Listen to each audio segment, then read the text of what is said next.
Ora, levantou-se grande temporal de vento, e as ondas se arremessavam contra o barco, de modo que o mesmo já estava a encher-se de água. E Jesus estava na popa, dormindo sobre o travesseiro. Eles o despertaram e lhe disseram: Mestre, não te importa que pereçamos? E ele, despertando, repreendeu o vento e disse ao mar: Acalma-te, emudece. O vento se aquietou e fez-se grande bonança. Então lhes disse: Por que sois assim tímidos? Como é que não tendes fé? E eles, possuídos de grande temor, diziam uns aos outros: Quem é este, que até o vento e o mar lhe obedecem? Eu gostaria de pensar com vocês hoje sobre o tema: não desanime, Jesus está no controle. E eu inicio dizendo que as tempestades ainda existem. E primeiramente, as tempestades são inevitáveis. Ninguém navega pelos mares revoltos da existência sem enfrentar tempestades. Elas chegam para todos, ricos e pobres, homens e mulheres, doutores e analfabetos, crentes e descrentes. Ninguém passa ileso na vida sem enfrentar tempestades. Talvez você que está aqui hoje esteja enfrentando alguma tempestade terrível, que joga o barco da sua vida de um lado para o outro, ao sabor do vendaval. Talvez essa pandemia que já está indo embora, louvado seja Deus, retratou essa realidade. Morreram jovens e velhos, ricos e pobres, médicos e pacientes, empresários e empregados, pastores e ateus, porque a tempestade atinge a todos, indistintamente. Mas em segundo lugar, as tempestades da vida não são apenas inevitáveis, elas são também imprevisíveis. Elas chegam de súbito, sem mandar aviso prévio. E às vezes colocam a sua vida de ponta cabeça. É um acidente grave. É um divórcio doloroso.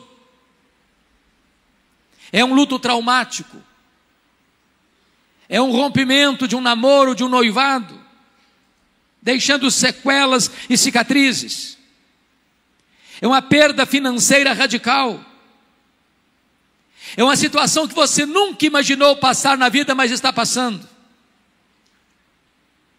Sabe por quê? Porque as tempestades são imprevisíveis. Elas chegam sem você jamais ter imaginado passar por elas. Esse fato pode ser ilustrado pela própria geografia deste espaço aqui. Eu acho que todos vocês sabem que o chamado Mar da Galileia, ou Lago de Genezaré, ou Lago de Tiberíades, não é um mar.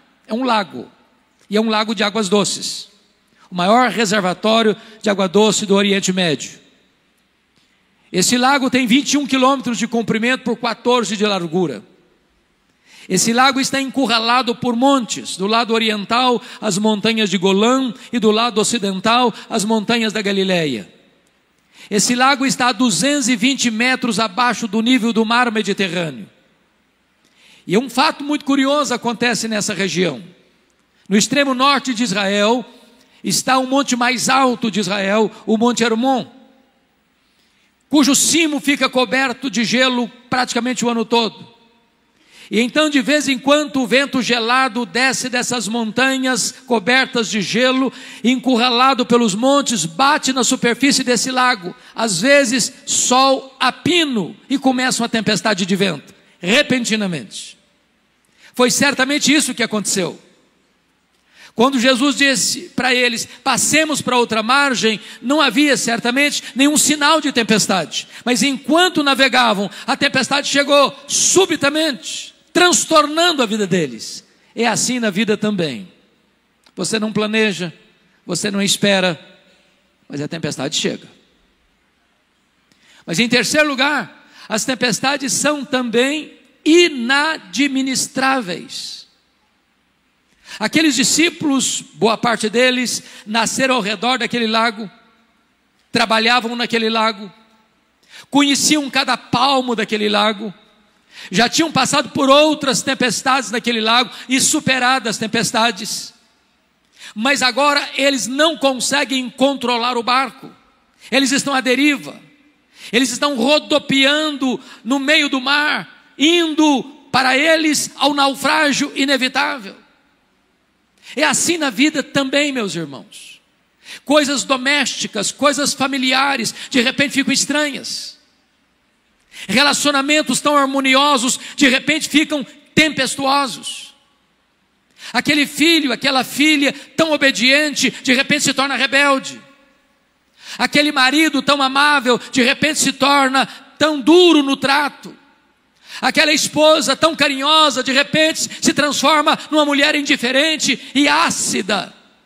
As circunstâncias da vida que pareciam tão favoráveis e você estava ainda de vento em popa, de repente o vento contrário começa a lançar-se sobre você e a sua vida começa a sofrer riscos e perigos.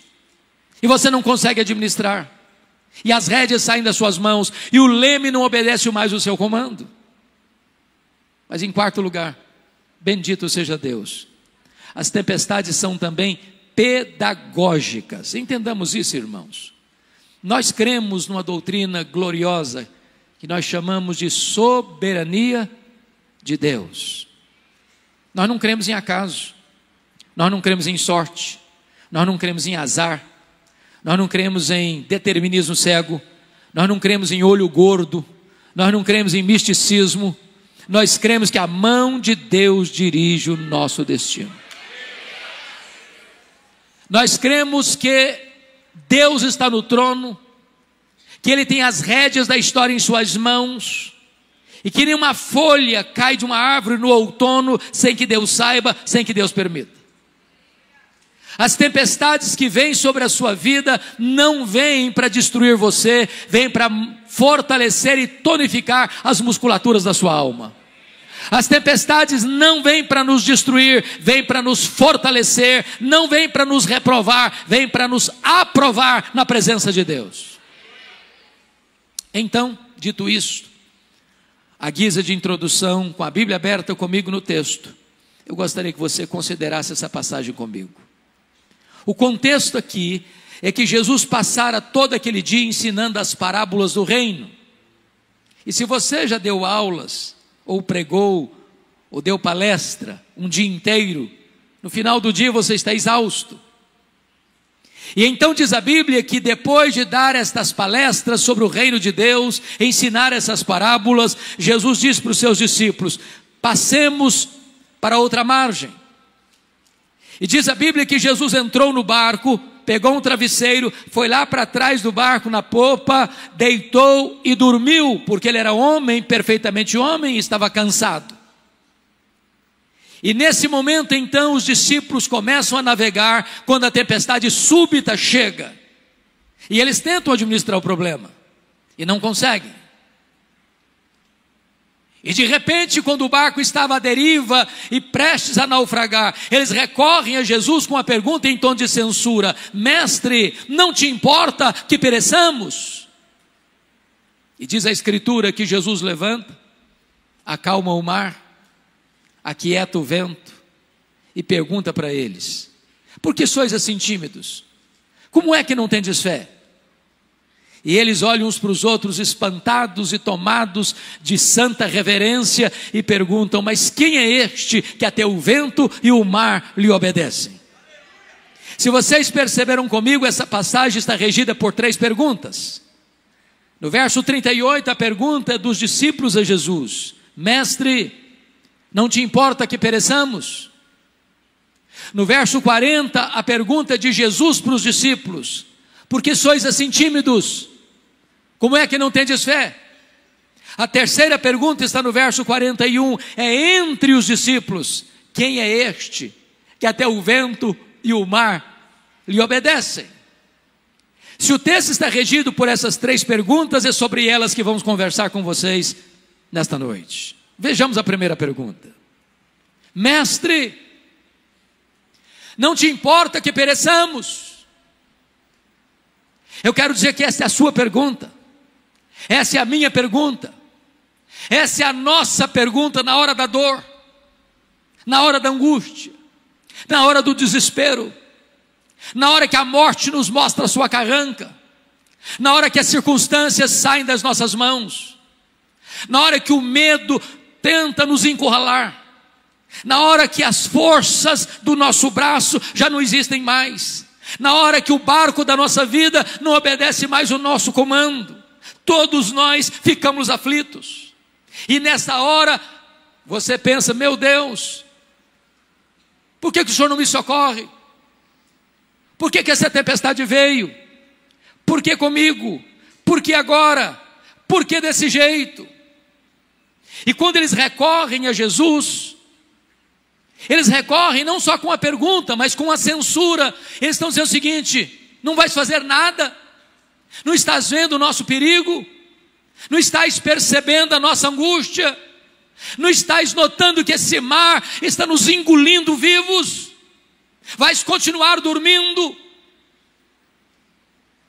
Essa é a pergunta que nós fazemos. Mas por que eles estão fazendo essa pergunta? O que não está bem resolvido na cabeça deles? Primeiro, não está bem resolvido na cabeça deles o fato de Jesus ter dado uma ordem para eles: passemos para outra margem. E na medida em que eles obedecem a Jesus, eles enfrentam a tempestade. Na nossa cabeça, via de regra, o raciocínio é esse: com Cristo no barco tudo vai muito bem, vai muito bem, vai muito bem. Com Cristo no barco tudo vai muito bem. E aí você pensa assim: se Jesus está conosco, não tem tempestade, não tem crise, não tem problema, não tem luta, não tem dor, não tem surpresa. Quando você obedece a Jesus, o que você espera? Vai dar tudo certo.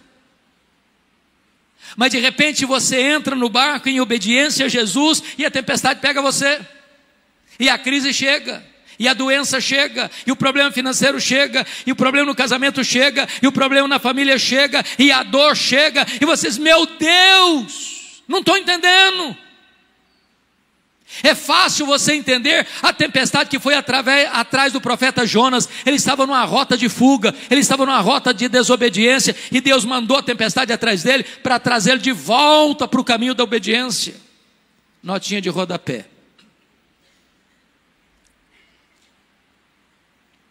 crente rebelde e desobediente é endereço certo de tempestade, sabia?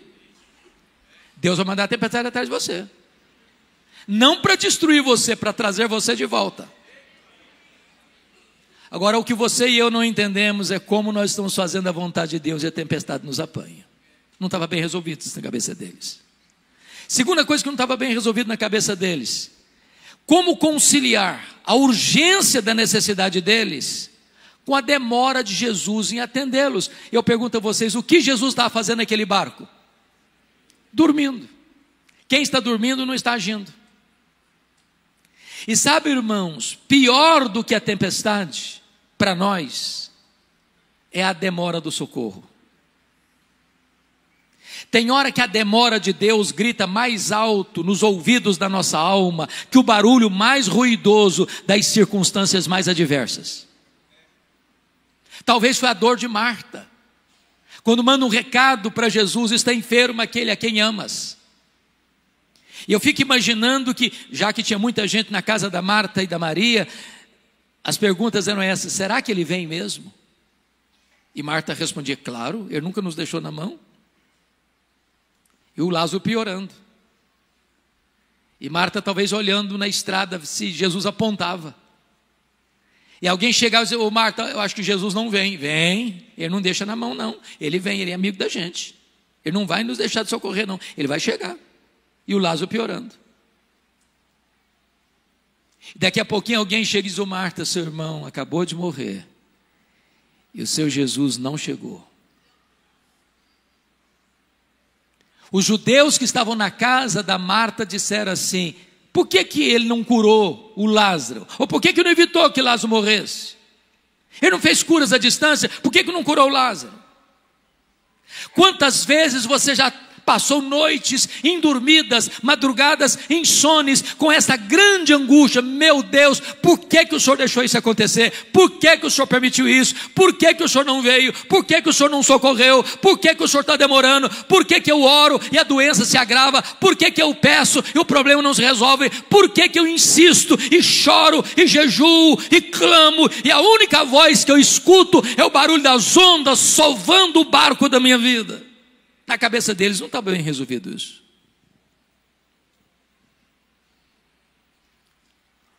Mestre, não te importa que pereçamos? Aí diz o texto que Jesus então se levantou, repreendeu o vento, repreendeu o mar, porque o vento tem ouvidos, e o mar consegue escutar o Criador. E eu fico imaginando que o mar, como uma fera selvagem, ao escutar o comando do Criador, vai se encolhendo, e o vento vai se recolhendo às recâmaras, e tudo se faz calmo e bonançoso. Eu quero dizer para você que a sua tempestade é maior do que você, mas a sua tempestade está debaixo do controle do Senhor Jesus. O mar se revolta na sua vida, mas o mar escuta a voz de Jesus, e na hora que Ele mandar, o mar se acalma, o vento cessa, e haverá bonança na sua história e na sua vida.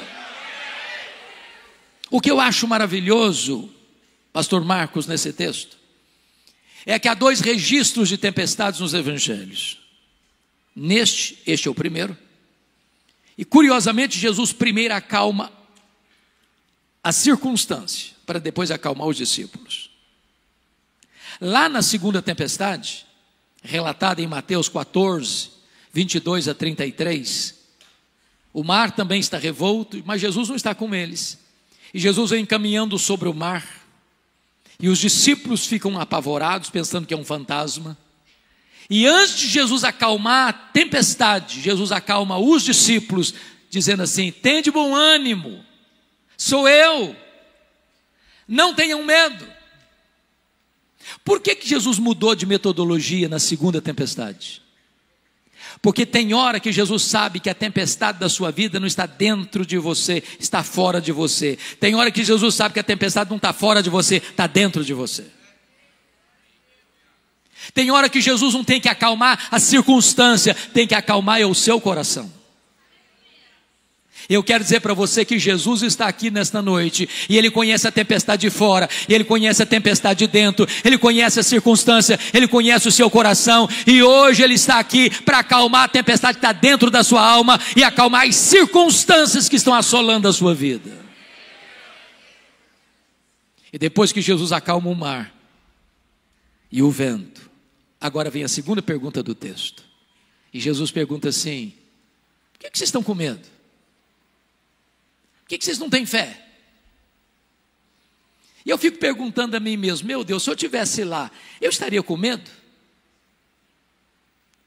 Um barco frágil, de noite, o mar moendo o barco rodopiando no meio do mar, se enchendo d'água, indo à beira do naufrágio, você estaria com medo? Eu só fiz, pastor Marcos, um cruzeiro com navio grande na vida. Fiz vários cruzeiros pequenos, mas navio grande só fiz um na vida. Saiu de Santos para as praias do interior do Rio de Janeiro. E eu prometi a mim mesmo nunca mais fazer outro cruzeiro na vida. Prometi, para mim mesmo. Ondas de 5 metros. Meus irmãos, não ficou ninguém sem nausear naquele navio. Nós íamos para jantar, e cambaleando, segurando nas paredes, e voltava sem chegar no refeitório, vomitando pelo corredor. Uma coisa horrorosa. E quando saímos do rio, nessa circunstância, sabendo que tinha 8 horas pela frente, eu fiz uma oração: meu Deus, ou eu durmo ou eu morro. Agora pensa no barquinho pequeno. A morte mostrando a carranca. Você estaria com medo? E Jesus disse: por que vocês estão com medo? Como é que vocês não têm fé? A grande pergunta nesse texto é por que eles deviam ter fé e não medo? Para ajudar vocês num recurso mnemônico da memória, dar-lhes-ei 4 motivos pelos quais eles não deviam ter medo e sim fé. Todos 4 começando com a letra P. Primeiro, por que eles deviam ter fé e não medo? Primeiro, por causa da promessa de Jesus. Olha o versículo 35. Passemos para outra margem. Se Jesus disse passemos para outra margem, qual era o destino deles? A outra margem. Então, vou lhes dizer uma frase, que se vocês guardarem a frase, me dou por contente nesta noite. Promessa de Jesus e realidade são a mesma coisa. Porque Ele vela pela sua palavra em a cumprir, e nenhuma de suas promessas cai por terra. Você não vive, como já ouvimos aqui hoje, por vista, você vive pela fé, e fé é você crer que o que Deus falou é verdade. Se o Senhor disse a outra margem, não é o fundo do mar, é a outra margem, não importa o tamanho da tempestade, você vai chegar na outra margem, você vai para um lugar seguro, o seu destino não é o naufrágio, o seu destino é o porto final, é o lugar seguro, é a outra margem.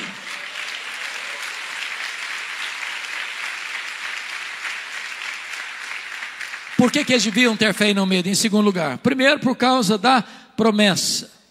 Segundo, por causa da presença. Jesus estava dentro do barco. E quem é Jesus? É o Criador do céu, é o Criador da terra, é o Criador do mar, é o Criador do universo, é o seu Criador. A criatura não pode ser maior do que o Criador, a criatura não pode vencer o Criador. Se Jesus estava dentro daquele barco não podia naufragar. Meu amado irmão, nós não vamos deixar de ter medo. Não, eu não tenho medo porque eu sou um cara valente, eu não tenho medo porque eu sou um cara forte, eu não tenho medo porque eu sou um leão, eu não tenho medo porque qualquer coisa eu enfrento no peito, porque eu sou bom, porque eu sou isso. Não, você não precisa ter medo, não é porque você é forte não, você é fraco, eu sou fraco, mas o seu Deus é forte, o seu Deus é todo poderoso, o seu Deus é onipotente, o seu Deus está com você. Disse Davi: eu não temo a sombra da morte, porque tu estás comigo, a tua vara e o teu cajado me consolam. E Jesus prometeu: eis que eu estou convosco todos os dias, até a consumação dos séculos.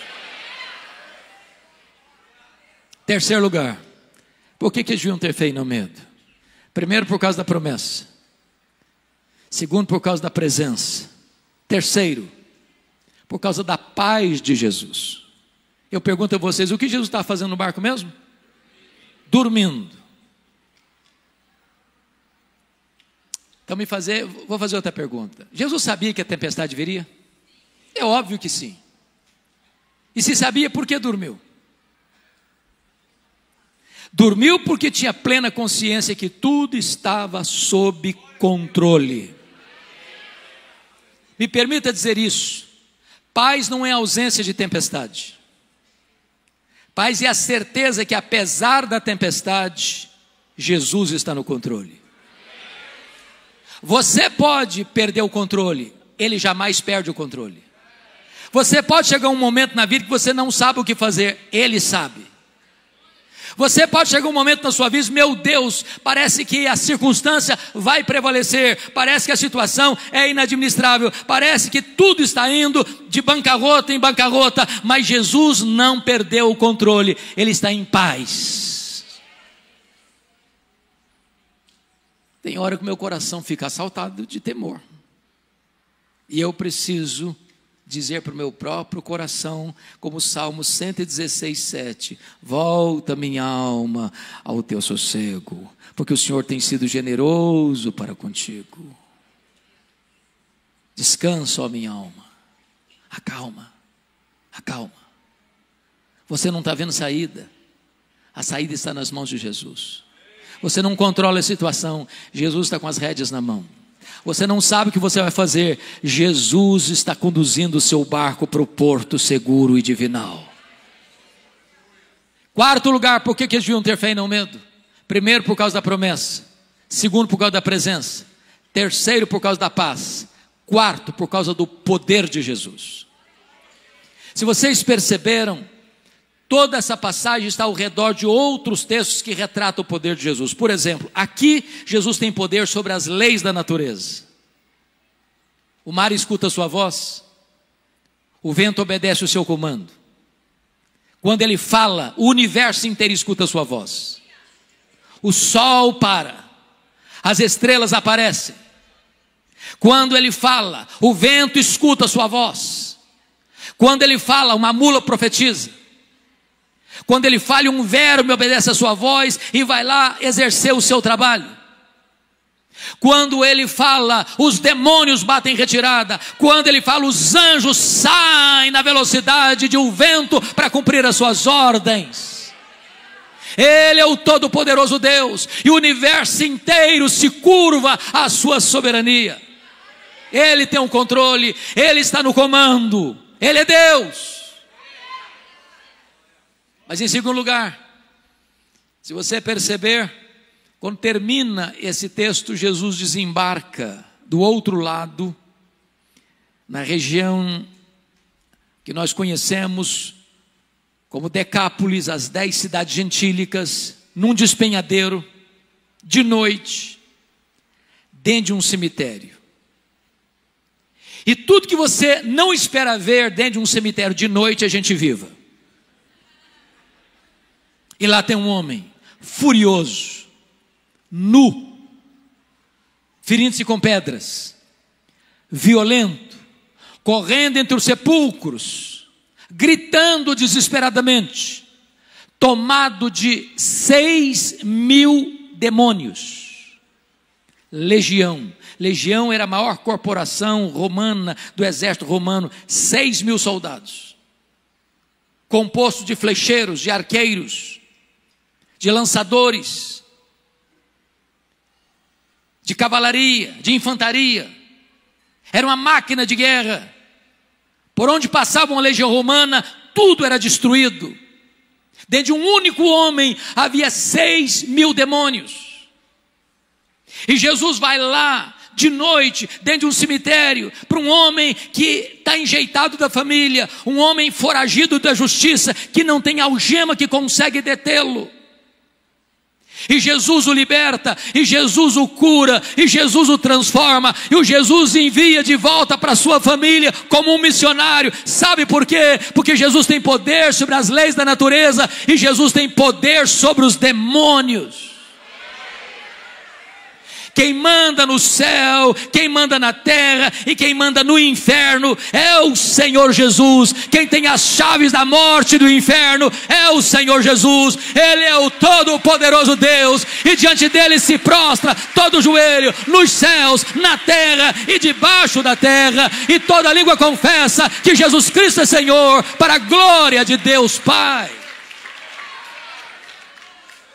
Mas quando Jesus retorna para o outro lado, onde ele morava em Cafarnaum, diz a Bíblia que Jairo, chefe da sinagoga, procura Jesus desesperado, porque a sua filhinha única de 12 anos está muito doente. Ele diz: Senhor, vai na minha casa comigo, impõe as mãos sobre a minha filha para ela ser curada. E Jesus está indo com Jairo, quando uma mulher anônima, 12 anos sofrendo de uma hemorragia crônica, pensa consigo: se eu apenas tocar na orla das vestes de Jesus, eu ficarei livre do meu mal. Ela toca na orla das vestes de Jesus, e a hemorragia é estancada na hora. Sabe por quê? Jesus tem poder sobre a natureza, Jesus tem poder sobre os demônios, e Jesus tem poder sobre as enfermidades.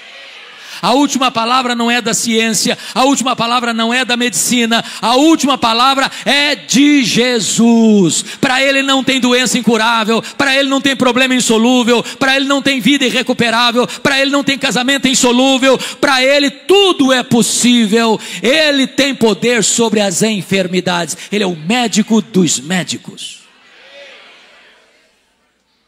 Enquanto Jesus está cuidando dessa mulher, chega o emissário da casa de Jairo e diz para Jairo: Ô Jairo, não incomodes mais o mestre, a tua filha acabou de morrer. O mundo desabou sobre a cabeça do Jairo. E Jesus diz para Jairo: não temas, Jairo, crê somente. E Jesus vai para a casa do Jairo. A menina está morta. Ele chega e põe a mão na menina e diz: Talita cumi, menina, está na hora de levantar. E a morte solta as garras da menina. E aquela que estava morta ressuscita. E ela é devolvida aos seus pais. Sabe por quê? Porque Jesus tem poder sobre a natureza, Jesus tem poder sobre os demônios, Jesus tem poder sobre as enfermidades e Jesus tem poder sobre a morte. Ele entrou nas entranhas da morte, ele arrancou o aguilhão da morte, ele matou a morte e ele ressuscitou gloriosamente, inaugurando a imortalidade. E todo aquele que vive e crê nele não morrerá eternamente, porque ele é a ressurreição e a vida. Você não precisa ter medo, você precisa ter fé. Mas agora, amados, vamos à pergunta do verso 41. Agora não é a pergunta dos discípulos para Jesus, agora não é a pergunta de Jesus para os discípulos, agora é a pergunta entre os discípulos. E eu fico imaginando a cena, pastor Marcos, aqueles discípulos molhados pelos jorros d'água que batiam no barco frágil, o mar calmo como a fera que recua, tremendo diante do domador. E agora eles olham espantados uns para os outros e perguntam assim: quem é este? Quem é este que até o vento e o mar lhe obedecem? E nós poderíamos responder esta pergunta nesta noite: quem é este? Este é aquele que com o Pai e com o Espírito Santo, lá nos refolhos da eternidade, antes do mundo ser criado, participou de um conselho eterno, onde a sua vida foi planejada, e Deus amou você com amor eterno. Este é aquele que no princípio criou todas as coisas, porque todas as coisas foram feitas por Ele e por intermédio dEle, e nada do que foi feito se fez sem Ele. Ele criou as coisas visíveis e invisíveis. Quem é este? Este é aquele que sustenta o próprio universo com as suas mãos poderosas. Quem é este? Este é aquele de quem os patriarcas falaram, para quem os profetas apontaram. Este é aquele que foi simbolizado pelo Cordeiro da Páscoa. Este é aquele que foi simbolizado pelo maná que caía do céu. Este é aquele que foi simbolizado pela água que brotava da rocha. Este é aquele que foi simbolizado por aquela nuvem que guiava o povo de dia, por aquela coluna de fogo que guiava o povo de noite. Este foi simbolizado pelo tabernáculo, este foi simbolizado pela arca da aliança, este foi simbolizado pelo templo de Israel, este foi simbolizado pelas festas de Israel, este foi simbolizado pelos sacrifícios realizados no templo, este foi simbolizado pelo sábado. Tudo era a sombra dele, ele é a realidade. Quem é este? Este é o maravilhoso conselheiro, este é o Deus forte, este é o Pai da eternidade, este é o príncipe da paz. Quem é este? Este é o sol da justiça, a brilhante estrela da manhã. Quem é este? Este é o Filho de Deus, que nasceu numa manjedoura, que cresceu numa carpintaria, que andou por toda parte, fazendo bem e libertando os oprimidos do diabo. Os cegos viram, os surdos ouviram, os mudos falaram, os coxos andaram e os mortos ressuscitaram. Quem é este? Este é o grande eu sou, este é o sol da justiça, este é a luz do mundo, este é o pão da vida, este é a porta, este é o bom pastor, este é a ressurreição e a vida, este é o caminho e a verdade e a vida, este é a videira verdadeira. Quem é este? Este é o cabeça da igreja, este é o fundamento da igreja, este é o dono da igreja, igreja, este é o edificador da igreja, este é o protetor da igreja. Quem é este? Este é o Verbo eterno, pessoal, divino, que se fez carne e habitou entre nós, cheio de graça e de verdade, e vimos a sua glória, glória como do unigênito do Pai. Quem é este? Este é o Salvador, este é o Messias, este é o Senhor dos senhores, este é o Rei dos reis, este é o amado da nossa alma, este é a nossa paz, este é a nossa alegria, este é a nossa justiça, este é a nossa herança. Quem é este? Este é o eterno Filho de Deus, que veio ao mundo por amor de nós, que suou no Getsemane, que sangrou no Getsemane, que foi cuspido no sinédrio judaico, que foi espancado no pretório romano. Quem é este? Este que é aquele que carregou o seu lenho pelas ruas de Jerusalém, é aquele que foi pregado no leito vertical da morte, é aquele que morreu pelos nossos pecados e ressuscitou para a nossa justificação. Quem é este? Este é aquele que voltou para o céu, assentou no trono e derramou o Espírito Santo sobre a igreja. Quem é este? Este é o nosso grande sumo sacerdote, este é o nosso supremo advogado, este é aquele que está sentado no trono e tem as rédeas da história em suas mãos, é aquele que governa, é aquele que reina, é aquele que julga. Quem é este? Este é aquele que vai voltar pessoalmente, visivelmente, audivelmente, repentinamente, inesperadamente, gloriosamente, para buscar a sua igreja. Quem é este? Este é o juiz de vivos e de mortos, que vai julgar as nações. Quem é este? Este é aquele que vai reinar com a sua noiva, este é aquele que vai banquetear com o seu povo, este é aquele que nós veremos face a face, este é aquele que vai enxugar dos nossos olhos toda lágrima, este é aquele com quem reinaremos para sempre e sempre e sempre e sempre. Este é aquele que diz para você e para mim nesta noite: você não precisa ter medo, você precisa ter fé.